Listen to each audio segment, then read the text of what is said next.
Welcome to Your World Within Daily.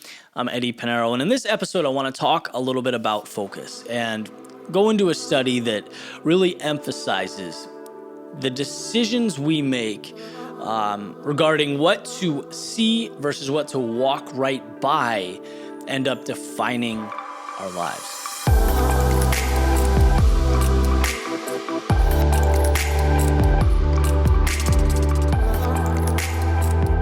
So there's a great study, and anyone who's taken a psych course has probably seen it at some point. But I think for today and like the purpose of the message that I'm trying to articulate, it couldn't be more spot on. So here is the study in a nutshell.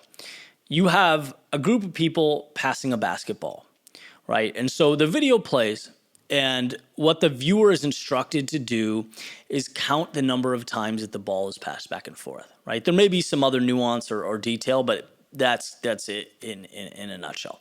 So the video starts, and the viewer's eyes are on the ball, back, forth, 1, 2, 3, 4, 5 passes, 6 passes, right? So you're counting. And then what happens is someone walks through right in the center of the screen with a gorilla suit, pounds his chest, makes a scene, throws his arms up, and then walks off screen. And I don't remember the number. Maybe I should have looked that up, but enough to be statistically significant. A lot of people don't even see the gorilla. The first time I watched it, I didn't. All I saw was the basketball. That was all I was thinking about.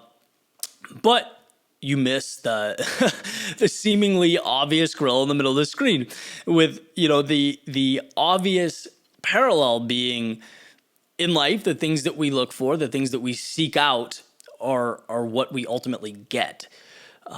Maybe you've been in a situation where you're looking at a new car or you're car shopping, and then all of a sudden on the road you just see, what feels like hundreds of those cars. It's not because they were dropped on Interstate 95 overnight. It's because now you're aware of them. You're looking for them. You're seeking them out.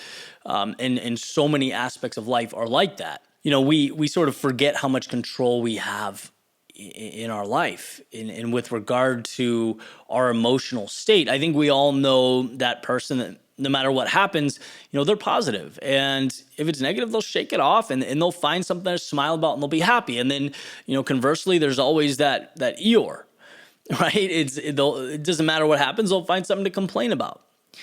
Like I mentioned yesterday, it's not that person has more negative situations, it's that they're trained to see the negative. And it doesn't have to be that way. Like I said, control. I always used to, it felt fluffy to say think positive all the time. No one thinks positive all the time. There's no snap your fingers and miraculously things change. But there's truth to creating a foundation for yourself to stand on that's valuable. Like the gratitude journal. It took me a long time to understand the value of that because I'm like, what? Why? Let's be productive. I'm not going to write a gratitude journal. Well, it turns out starting the day, acknowledging how good you have it and the people in your life and the things you're grateful for changes the scope and the lens through which you see things. It's particularly on the tough days because you remember, hey, this is not an obligation. I'm lucky. I have a lot to be thankful for. This is a gift. And, it helps you take the bumps in stride.